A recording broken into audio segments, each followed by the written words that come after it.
Introduce our speaker for today's session.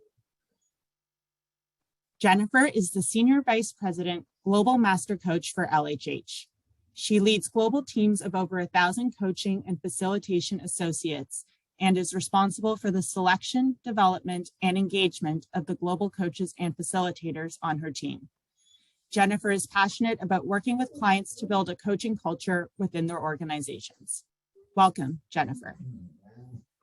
Thank you so much. Thanks, Laura, and glad to partner with you today. And so excited to see so many people that have joined our session to talk about how coaching can help with the future of work. And so what we're going to share with you today is we're going to share some data, some statistics, some new research around coaching, and also the state of leadership of what leaders are talking about. Also, because we get the great opportunity and just so grateful to be able to talk to so many leaders throughout the week and throughout the year, we have some ways in which we can look at the insights that we're hearing across leaders across the world. So we'll share that as well.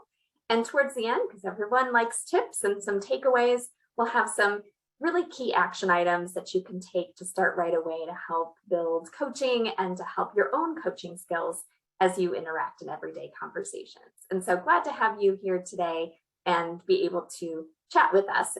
Do encourage the engagement, so please feel free to go into the Q&A, put your comments and questions in there. I will routinely go in and make sure that I look at those and address those as they come up, as well as we'll have some time at the end for questions as well. Also, we have 2 polls that we'll be doing throughout the session to get you engaged and excited about the content and also to hear your perspective. So again, thank you for joining today. So let's, if we could, just dive right into first sharing a little bit about the state of leadership. If we really reflect on the things that are going on right now, what we hear a lot of times is that, some statistics around business leaders not feeling prepared or really equipped to move into the future, or really themselves lacking some of that confidence to lead others or manage people. We also hear 74% of employees say it's crucial for managers to have a more empathetic and supportive style. So you're going to hear that theme quite often throughout our conversation today too. Empathy, compassion.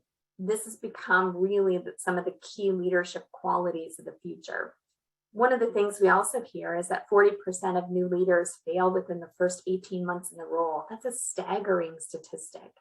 And so what we hope to share with you today is just how to tackle some of these challenges, and also to look at what does the future of work look like and how can coaching play a part in that. And so as we look at some of some of the new research, so our parent company Adecco just came out with some really interesting and insightful research and really focused on what does that future of work look like, resetting to normal.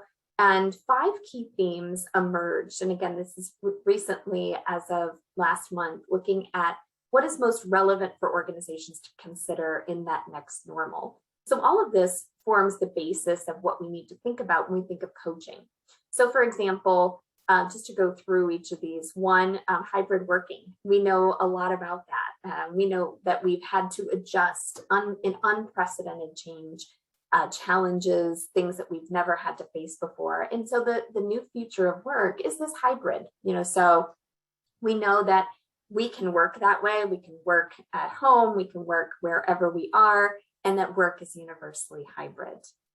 Also, what we hear from leaders is that shorter and flexible is the new work demand. So everyone is asking for that flexibility. They want that expectation. And as you probably have maybe heard or maybe even feeling for yourself, that was something that was really a nice benefit, that came out of being able to look at our role and our careers and our jobs in a different kind of way. And it's really caused a lot of people to pause and think about what do they want that work week to look like. In the middle, burnout might be the next worker pandemic. So what we're seeing is unprecedented levels of burnout from everything from obviously like healthcare workers to those that were in supply chain organizations that are challenged. It's touched every single one of us. And so well-being has really come to the forefront of thinking of what does that new normal look like And also, how do we really focus in and be supportive for our leaders and employees in the organization? And so this is also something we've heard a lot about through coaching, and you're going to see that when we talk about what coaches are talking about, as they're discussing also this with coaches, talking about how can they best support themselves and others through the challenge. Number 4, leaders must reconnect the disconnect. So even though we've been really connected over the past 18 months and over the past several years, actually, through many different ways in which we can connect, leaders still are starting to feel that they still are sometimes feeling disconnected. That could be sometimes because they're not in the workplace, or it's harder to connect. One of the themes that we hear through coaching a lot over the past couple of years has been, when you work in a remote environment, it's harder to know who to network with. You're missing some of those everyday conversations. So how can they reconnect in a meaningful way? And the last one is the great reevaluation. And this may be something you personally feeling or maybe heard others talk about, but organizations are really worried about individuals really taking a step to look at, is this the place for me? And maybe looking and scoping outside of that organization for new opportunities. Maybe it also means it caused each of us to pause and think about what's most important to us that has led to different changes. So all of this recent research really focuses on a lot of different ways and a lot of different things that people are thinking about and talking about as they encounter their roles. So now if we pivot a little bit to coaching, what we're seeing is a huge uptick in coaching opportunities. Organizations are offering more coaching to more people. We see that a lot of people are starting to ask for coaching. One of the biggest things that we've seen recently too is that more people have raised their hand and said, I really want a coach, or I found this important in other roles and want to proactively look for that opportunity. And so 56% of HR professionals believe that coaching will become more important over the next 2 to 3 years. And we've definitely seen that movement over the last several years. 93% of organizations want to support a coach-specific training, so for their managers and leaders. So helping managers, leaders, and employees to have coach-like conversations in every conversation that they're having. We also know that 1 out of 2 CEOs will move into another role without some support. And so many of them are also asking for coaching, gives an opportunity to coach at very senior levels of the organization. We know that 71% of leaders that are coached show a positive impact on both their personal and organizational performance. And so that's an important distinction there too, is that coaching isn't just for one piece of your life, but coaching impacts so many pieces of your life. And we also are seeing a dramatic increase in individuals and organizations looking for coaching opportunities. So it's just a great way for us to start thinking about what are some challenges that your leaders are experiencing. And so we're going to put out a poll, and it's a multiple choice poll, so you can pick as many options as you would like. But what challenges are your leaders experiencing right now out of this list? So we're going to launch the poll right now. So we look forward to your responses. And we'll take a few minutes or take a second to have you answer this question. Could be working in a virtual environment, work, life, family challenges, keeping up with constant change and transformation, managing leading teams, uncertainty, organizational support, or networking/managing stakeholders. I'll give you a few seconds to respond, and then I'll be happy to give you the results.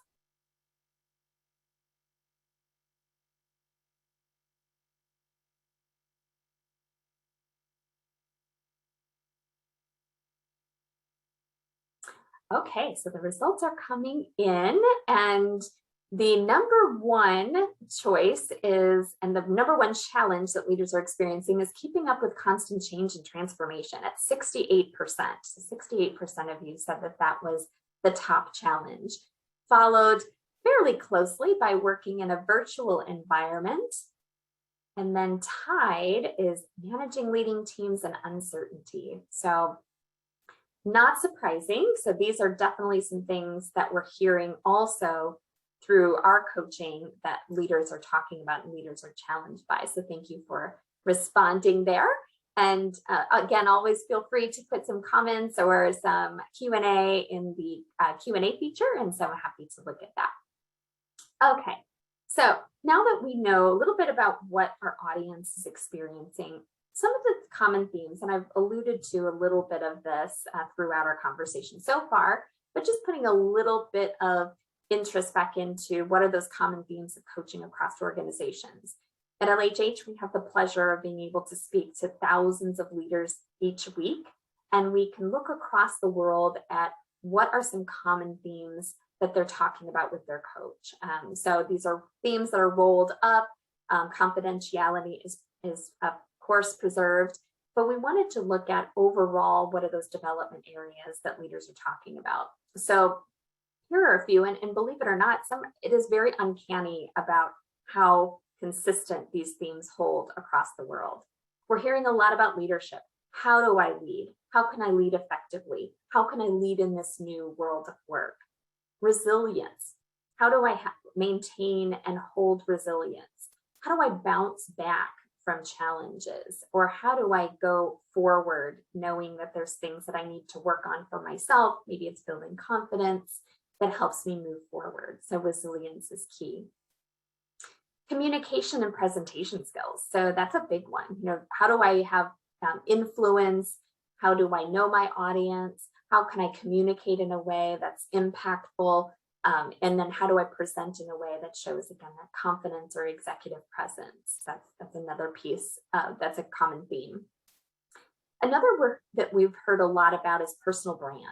So as we think about the reevaluation that we saw in some of the earlier statistics, individuals are really thinking about who they are, what does it mean to be them, what are their values, what are things that they hold very, very dear, and also how do I communicate that to others? And so there's been a resurgence of people trying to take a step back, look at their personal brand of what it means within the organization, but again, also without and outside the organization to see how do they want to reflect themselves.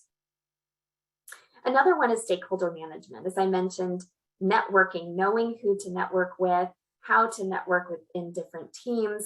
Maybe there's been transformation within the organization or organizational structure changes. How do I know who those individuals are? And if I've identified them, how best can I communicate with them or to network with them? So stakeholder management is key. And another one is strategic focus. So as leaders, sometimes it's how do I change from more of a technical role into more of a strategic role, or how do I communicate more of the strategy effectively? One that's a newer one that you're not seeing yet on this overall chart, but one that I'll put out there too, again, is that reevaluation. People taking a step back and thinking about what it means to be in this new world of work. How might they be impacted by the new world of work and how to make those changes that are effective. So we're going to see it a little bit later in this presentation about some things that can help with that as well. So these are some common themes, and always curious to have you reflect on if these are themes that you're seeing within your organization, if this is resonating with you. So leaders are facing mounting pressure, probably not surprising, and also probably not surprising to any of you as well. Leaders are expected to make very fast decisions, make some that are very impactful, challenged. We're all challenged by limited time and resources. I know for myself, sometimes you find yourself saying, oh, it's just a busy day, or but then you find yourself saying that every day, right? So we're all challenged by the limited time and resources that we have available and how to fit everything into a 24-hour time frame. Leaders are also encouraged and pressured to increase the team motivation and retention. So retention has been huge. That's one of the biggest things we're starting to hear from leaders is how do I retain the individuals that I have? How do I help and support those on my team so that they stay engaged, stay here, and stay present at that organization. So there is a fear of a mass exodus or a fear of people changing and reevaluating things. And so we're seeing that come out in our coaching themes as well. So some of the conversations we're having, we're seeing people starting to just think about options, not that people are actually leaving yet, but they're starting to think about options, and organizations are pressured to make sure to kind of keep them in. Leaders are also counted upon to be innovative and creative and think differently and be strategic. And so it's really important for us to make sure that that is noted as well. And so another challenge and another pressure that they're feeling. And last but certainly not least is held accountable for achieving results. So leaders are also, in addition to all the things you see there, also held accountable for achieving results. So with all of that said, that adds to the pressure that everyone is facing. And again, I'm sure many of you are feeling the same as well. The good thing is that we have an option to help. And this is where coaching comes in. And this is the beauty and opportunity that we have, that coaching can really make a difference in the lives of individuals and teams and organizations, because coaching has a really profound impact. And so one of the things that we want to make sure, to keep at the forefront is that above all, coaching is a human-to-human connection, and that is at the center of everything. So it's a trusted relationship. It's a springboard for development. And so as a coach, or as a leader as coach, as a manager as coach, or any individual who's having a coaching conversation, above all, coaching is at the heart of humans. And so it's connecting humans in a better way, in an impactful way. And while we say here it's to help someone become a better leader, it's also to help them to be a better person. And so there's the personal and professional that come into play. Some of the benefits that we have of coaching and some of the statistics that we have that really help to support why coaching is important. One is coaching moderates the relationship of the emotional and social development. So we know coaching helps with engagement. We know that coaching adds to greater career satisfaction. And those are clear statistics that we have and that we know. So it can really help if your organization is looking at the engagement level or satisfaction measures. It's important to know coaching can have a really profound impact on the way that individuals engage with their work and engage in their careers. We also know when coaching is supported, the coachee displays a high level of openness to feedback and trust and builds that trust. So at the core, coaching is a trusted relationship. And so it builds that trust in order for an individual really to open up.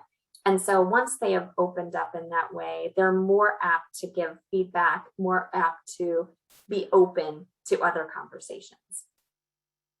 We also know coaching positively impacts leaders as far as attitudes and resilience and regulation of themselves, and also their well-being and wellness. So it has really a profound impact on the whole person. And we also know that executive coaching shifts behaviors related to leading, managing, and finding strategies.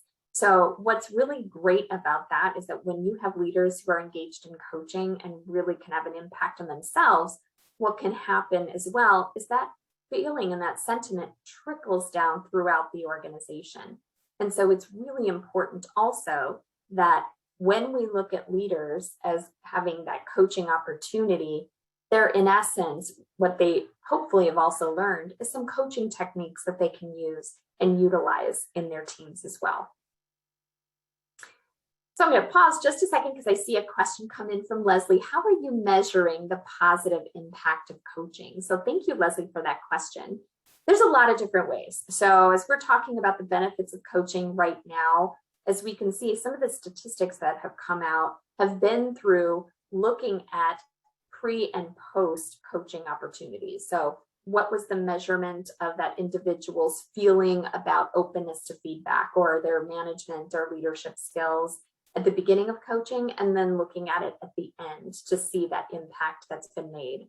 A lot of times also it can be in engagement numbers or satisfaction numbers. Also, we can do through assessments, and we can assess through a 360 or a 180, the difference that coaching has made.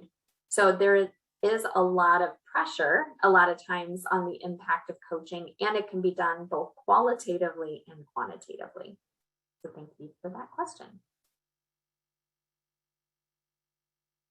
Some additional research to share around the difference that coaching is making on organizations. 62% of organizations who have a coaching culture are more likely to retain those high performers. So we know that organizations that support coaching have higher levels of retention and engagement for the highest performers in their organization. We know that coaching is listed as one of the top required skills of first-line managers moving forward. And so what you're going to see as we talk about the leaders of the future, one of the things that's really important is that they have the ability to have coach-like conversations and to provide an openness and really embracing coaching. We know that 86% of companies say they've at least made their investment back, and that's through our ICF global coaching study. And so again, showing the impact that coaching can make. And 70% of leaders coached have shown improved performance throughout their engagement. So you're welcome to use any of these statistics that really help to build the case around coaching and why coaching. And it's important to know that there are some great ways in which we can make an impact through coaching. So here are some points that we hear from organizations on the benefits they feel about coaching.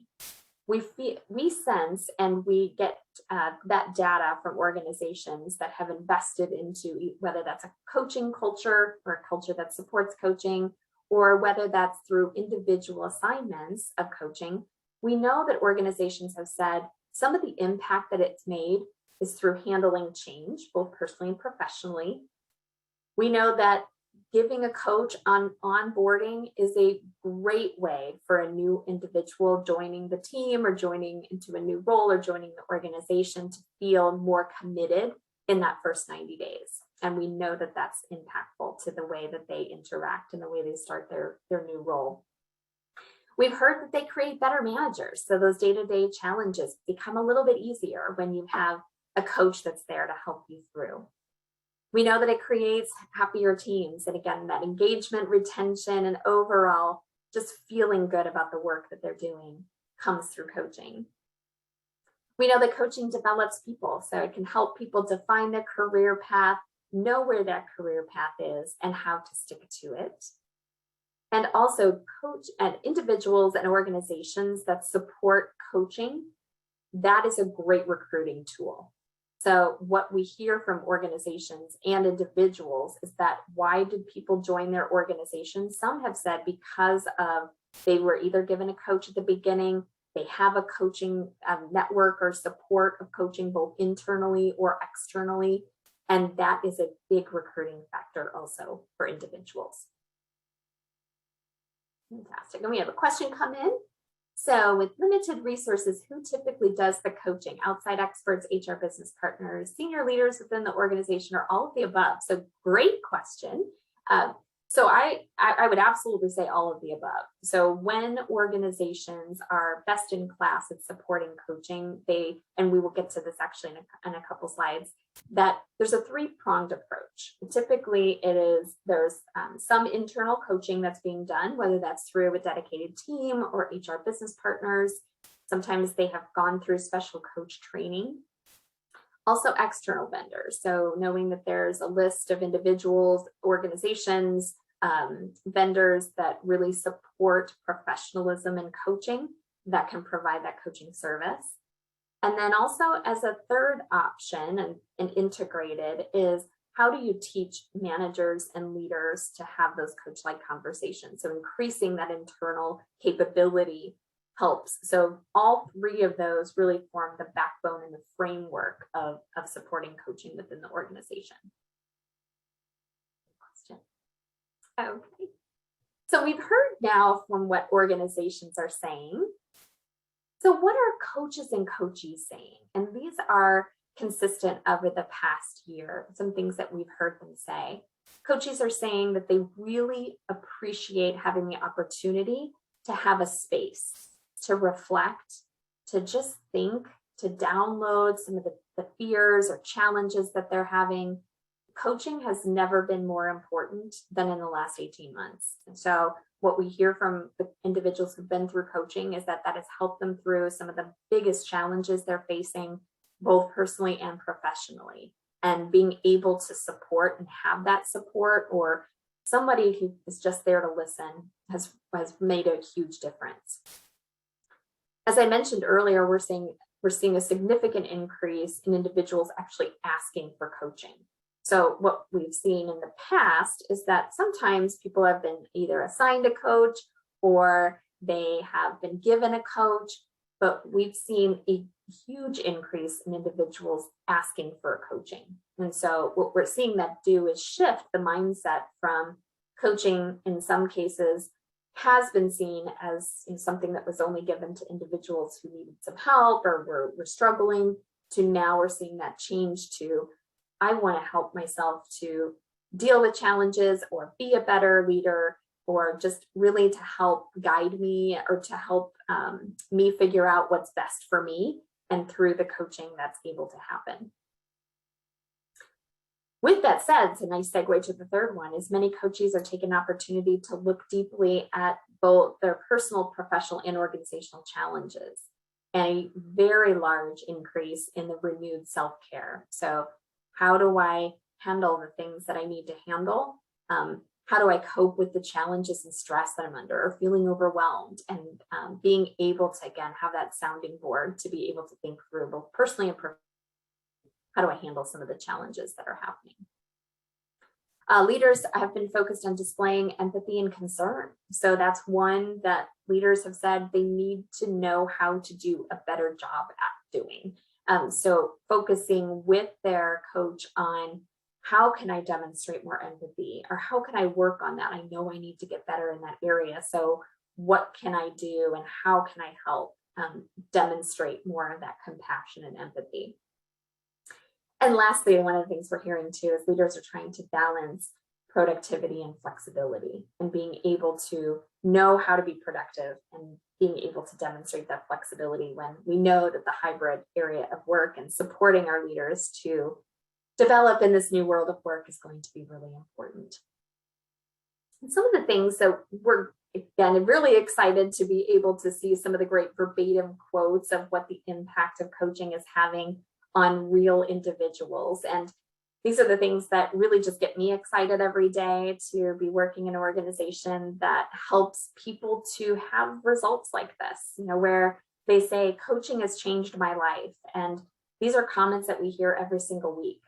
Just very thankful, very grateful for an opportunity. When you see an individual say they have greater confidence in themselves to be able to do the things that they want to do, or to prepare them for the future, it's made me a better person. I know I've heard times when individuals have come and coaches have come and said, this has been the best thing that's ever happened. This was the best gift the organization could have given, is that I now have an opportunity to sustain this over time, and it's made me a better person. So I'll pause here. I know we have some questions to come in, so let me take a peek at those questions. Let's see. What does a best-in-class corporate coaching program look like? Oh, thanks, Leslie. Good question again. So I could spend a whole webinar on that one. So best in class, I would say, really forms a lot of different aspects. And in a couple slides, actually, I'll show you about how organizations can set that up and what some of the key skills will be. So I'm going to hold off on that question, and then we'll get back to that. One of the questions is, currently in Brazil, coach training can be made in each quarter. However, most of the companies are not prepared for that, and it's impacting the trust in the coaching process. So how can we change this perception? Okay, thank you. Thank you for that question. So when I think about that, if I'm reading this correctly, it's changing the perception and the mindset. And usually it falls in a couple different ways.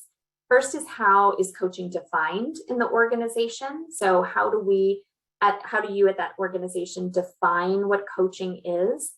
And then how do you build it into the strategy of how coaching is going to be done. And as I mentioned, you can do that in several different ways by having some internal forums of coaching, supporting through coaching communities of practice internally in the organization. You might use external vendors to do some master classes to support the impact of coaching. And then also we can look at how do you build the internal capability of individuals to coach. So through all of that, it's kind of setting up the mindset of what does coaching mean, and then how do you support it? And then also a lot of it is through word of mouth. So once individuals start to get coached and to experience coaching themselves, they start to talk about it more with others and to support that. So I hope that answers your question. And if you have a further question, feel free to ask as well. So as we start to look now and switch gears into what coaching skills will be required to support the leaders, teams, and organizations of the future, we've done some research earlier this year into what does that look like. So what are the coaching skills? What are the leadership skills also that are going to be required as leaders look to the future of how they are going to work, and especially in light of the challenges that they're facing? And so as we look at that, some of the things that we pulled together and saw as themes is that one, a greater work-life integration will need to shape the agenda. So as we've seen, people now are really thinking about how does this impact me personally? How does my flexibility, how does the structure of my work impact my personal life as well as my professional life? So there's going to be a greater responsibility in looking at the holistic impact of not only the professional life, but integrating that into the personal life as well. So we're seeing already that come to light, but it's more important for individuals now and for leaders to think through how might I make sure those conversations are happening that integrate both. As we've heard a lot today, the skills of the future will be empathetic. It will be compassion. It will be psychological safety, and yet still achieving those business outcomes. So how can we help individuals and leaders master those new skills? How do we pull out the empathy that's in them and help them to display that? We're seeing, individuals and leaders who have said, I just in the past haven't felt very comfortable with showing that side of me, but I want to bring that to the front. I want to demonstrate compassion, and yet again, also have to focus on the productivity. And so balancing both of those. We also know that more people want to have access to coaching. So giving opportunities for not just the very top leaders in the organizations, but leaders throughout the organization to be able to have coaching available to them. And there's a lot of different ways in which you can do that through opportunities at scale, also through team coaching, through group coaching opportunities. We've seen a huge increase in group and team coaching requests over the past year, looking at how do we provide opportunities for individuals to come together who share either a common team or share a common development area that they can practice, experiment, facilitated by a coach that can help bring out those challenges, the strengths and successes. And so seen a big rise in that as well. We know that coaches need to support agility and transformation, and really leaders of the future need to support agility and transformation. And so the coaching skills help to formulate what that agility looks like, that agility mindset. And organizations that are in massive transformation, it's a great opportunity for coaching to be utilized and to be a part of that process and the strategy. Similar to how we saw above, there's going to be a deeper reflection on personal and professional levels of conversation. And so what we've heard loud and clear is that people want a space. They want a space to reflect. They want a time in their day, and what they appreciate for coaching is that it's a time in their day where they can put aside everything for just that moment and really focus on their development, focus on what's important to them, focus on something that they need, some self-reflection or some self-discovery. And so coaching provides that opportunity for just that pause, and people are asking for that pause. And the last coaching skill set that we see in a changing world is developing capability to coach in everyday conversations. And we've mentioned that a couple of times, and that's been very popular, very important to organizations to not only have coaching available on an ad hoc basis or a one-on-one basis, but to develop the capability within each and every one of us to use coaching skills in everyday conversations. And so we know that directing and asking things and getting some of our points across is important at times, and we have an opinion about certain things. And sometimes it's good to just take a pause, ask a question, and dive a little bit deeper. So building that own capability in ourselves and others is a huge thing that will be important for the changing world. So we're going to do one more poll, and the poll question this time is, what is one thing your organization can do to be ready for coaching in 2022? I believe we're already talking about 2022, but it is up and coming upon us very quickly. So if you could pick, and it's just one, if you could just pick one thing your organization feels it can do to be ready for coaching in 2022, we'll give you an opportunity to answer. It could be greater work-life integration, supporting agility and transformation, mastering a new skill, greater emphasis on diversity, equity, inclusion, helping more people have access to coaching, or a deeper reflection on both personal and professional levels. So give you an opportunity to do that.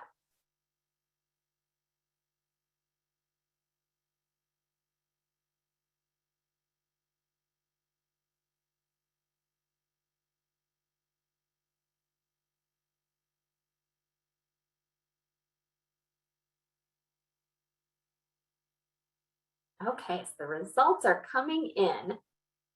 So as I look through, so we have some good spread in the data here. So the number one that comes out is mastering new skills in empathy and psychological safety. So that got 33% of the vote.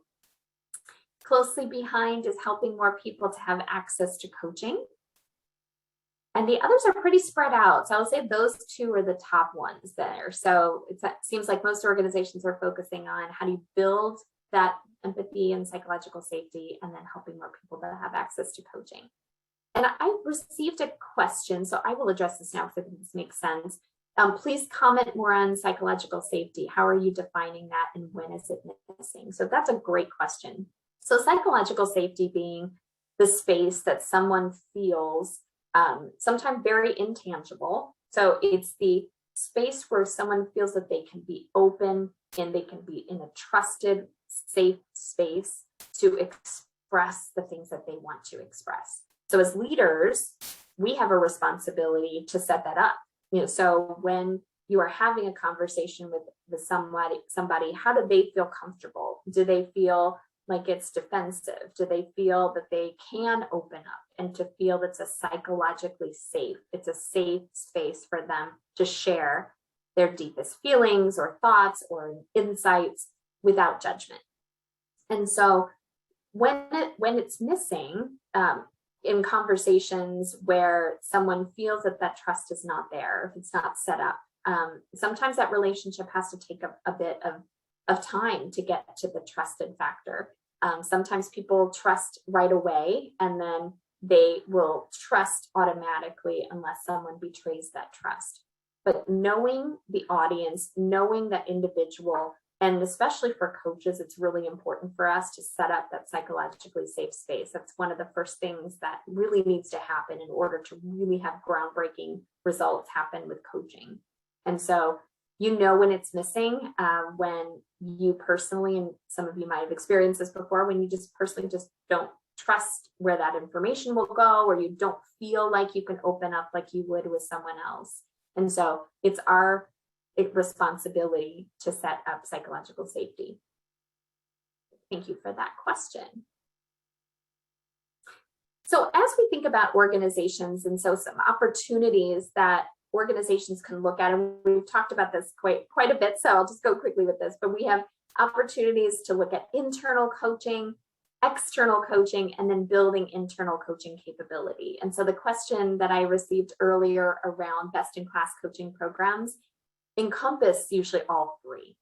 So there's a space in which there's an internal, again, it could be a cadre, could be a specific role of individuals who are building that internal coaching team.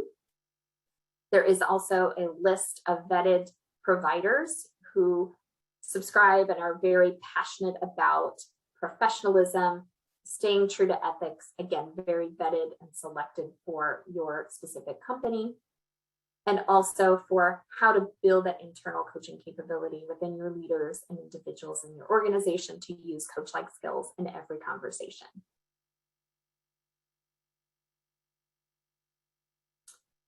So as we look at how we can use coaching to support leaders in your organization, here are some things that you can do. And again, these are best practices that organizations that have global coaching as being very core to their strategy.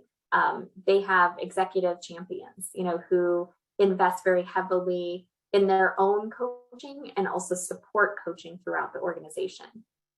We also know that organizations want to build coaching in to support retention and engagement. Coaching has had a huge focus in the past year, as now organizations, again, are starting to struggle to think about, how do I retain the individuals that I have? How do I keep them engaged in role? Giving access to coaching to more people, we've talked about that a lot. So those that have best in class coaching programs and coaching initiatives give access to coaching to many people throughout the organization. And again, equipping leaders with coaching skills is another best practice. And building that strength and empathy and truly listening and giving the space to truly listen. On the right-hand side, you'll see there are some results that we've seen from organizations that have invested in coaching and to support their transformation. So in particular, we've seen that strategic thinking improved by 170% in an organization that invested in coaching throughout their transformation. Over 150% improvement in career planning and future focus, as leaders are now feeling more supported. They've built their confidence. They know who to network with, or those stakeholders that are important in order to move into that next career opportunity. Actually, in one coaching program that we did, very pleased to see every single person in a cohort either received a stretch assignment or received a promotion out of those individuals in the cohort that went through a coaching program. So it makes a big difference. We know that stakeholder management abilities doubled. So if I know who to contact and how to reach them, I'm able to really make some impact there. And then 96% felt more equipped to lead following their coaching. So it's available to help leaders to have the conversations that they need to have to be a better leader through that coaching experience. So just some quick tips, and then happy to move into next, which would be some Q&A. And I see some questions that have gone into the Q&A, so keep them coming. So feel free to continue with that.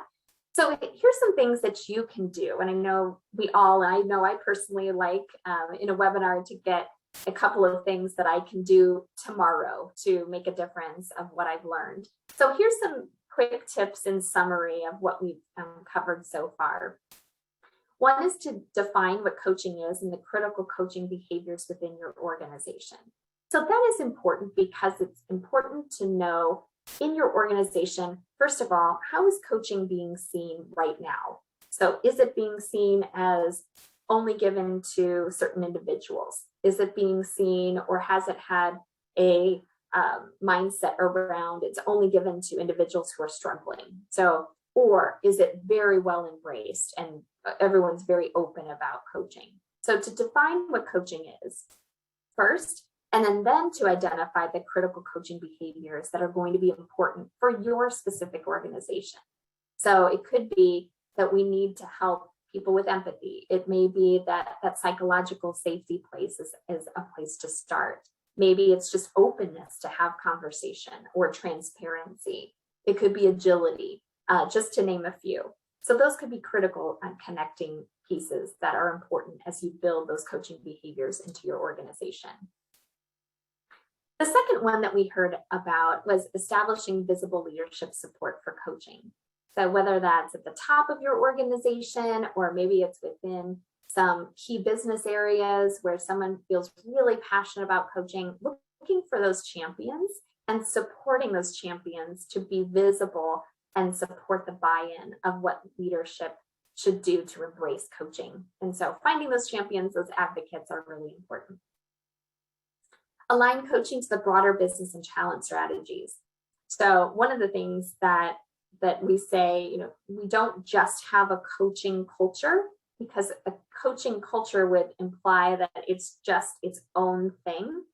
Coaching should be a part of the organizational structure and the organizational culture. It shouldn't be its own specific culture. So when it's embraced and broadened into the way that we do business, that's when it's truly going to become a culture that supports coaching. We also know, and we've seen this with a number of organizations, to implement a culture of continuous learning and feedback. And actually, I'll say also feed forward. So you may have heard also about how to give information in a way that moves someone forward. So that implementing that coaching culture, that continuous learning, how do I support individuals and leaders throughout, just opening up, having more transparent conversations, just being opening to listening. And lastly, communicate clear organizational expectations for coaching outcomes. So we were asked the question about ROI and impact. We get that a lot, and it's important because sometimes it feels very intangible. How do I measure something like behavior change? But we can do it, and we can do it through metrics and, again, through qualitative stories, hearing about the impact it's made, whether that helps us to get through a project faster, or it helped us to reach a goal faster than I would, or maybe I retained someone that was not going to stay within our organization. So it can really have that impact. And so we have to pull together those stories, those insights, as well as look at metrics before and after coaching. I would really support that. The impact coaching is made even after it's done as well. So just because a coaching program, let's say, is a 6-month program, doesn't mean the learning ends at that 6-month time period. It's how does that sustain over time? And so one of the things you can do is an impact survey, whether that's 60 days after, 90 days after, to see are people still using those skills. It could be a repeat assessment as well as some other ideas. So those are some tips that you can use. Hopefully maybe one resonates with you and you can start doing them today.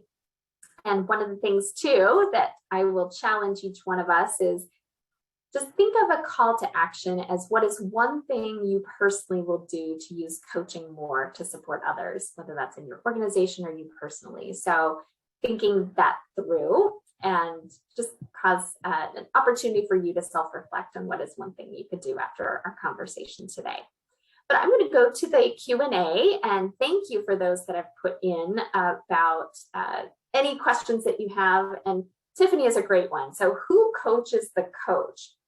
Amazing question. So thank you for that. Sometimes we forget to coach ourselves or to be coached ourselves. So now I'm grateful to be in an organization that we have professional development very routinely.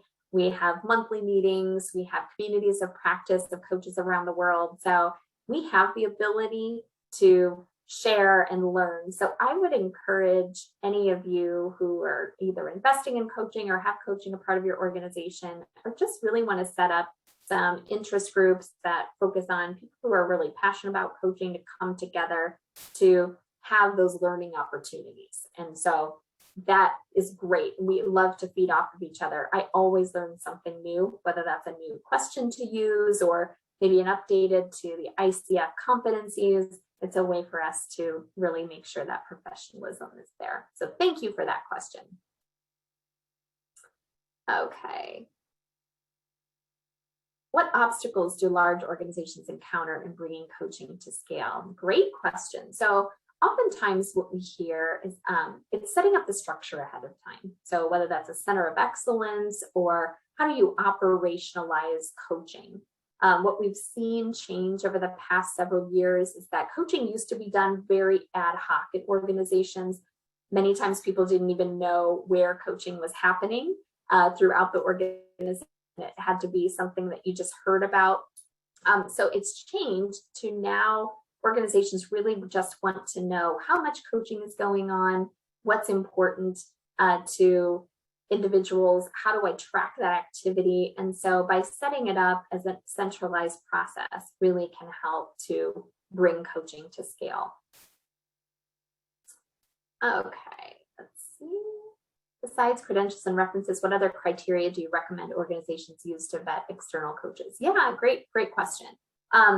So usually, we look for a governing body so that they are certified through coach training and they have that backbone of professionalism and a code of ethics there.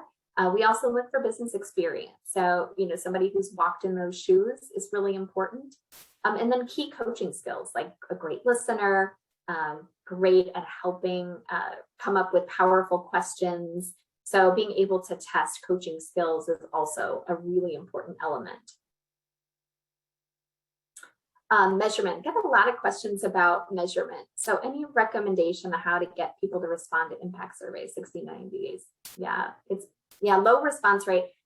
That can be definitely a struggle. So I would say that what we do see is that people who are really excited and impactful through the coaching that they've had are more apt to respond to those impact surveys. You also could, give a lot of responses back and to reminders, to fill that in or to make that a part of the commitment of them having a coaching engagement is that they fill that out later. But I would say the struggle is real with that. It's hard to get the response rate sometimes back, especially after the fact. But if you build that in and also build it into the manager conversations that the coachee is having, with their manager, updating their manager on things that they've done to help support coaching and help to support what they've learned in their coaching can help as well. So thank you for those questions. And I think let's see. Take one more here.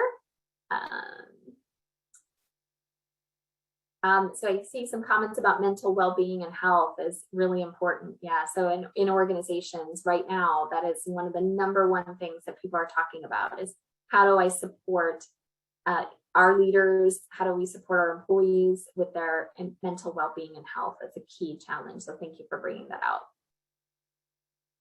So considering the work and life during COVID cannot be separated even physically, mentally and emotionally, they cannot be separated in other circumstances. How does that affect the coaching work in organizations? Yeah, so, coaching has been going on, through other means, through being able to do it virtually and supporting coaching through different modes. We are seeing now a little bit of an uptick in asking now for some face-to-face to come back in markets in which it's able to do that. So we're seeing a little bit more opening of looking at different ways in which we can connect. But yeah, so it's been challenging, to some, for coachees who aren't used to being coached that way, but coaches are used to coaching in a virtual environment as well. And so there's ways in which absolutely it's impactful, both face-to-face and virtually. Coaching can be very, very successful. And we've seen that happen. So thank you for that question. Well, thank you so much for all of the questions and all of the time and for your engagement today throughout our conversation. Thank you for the continuing Q&A that you put in there. I think I got to most questions, so I appreciate that. And if you want to connect with me, there's my email and you're welcome to connect with me through LinkedIn. But it's just been a pleasure to interact with all of you today. I hope you learned something and take away something that you can start using right away. So thank you so much for the time and hope you have a great rest of your day.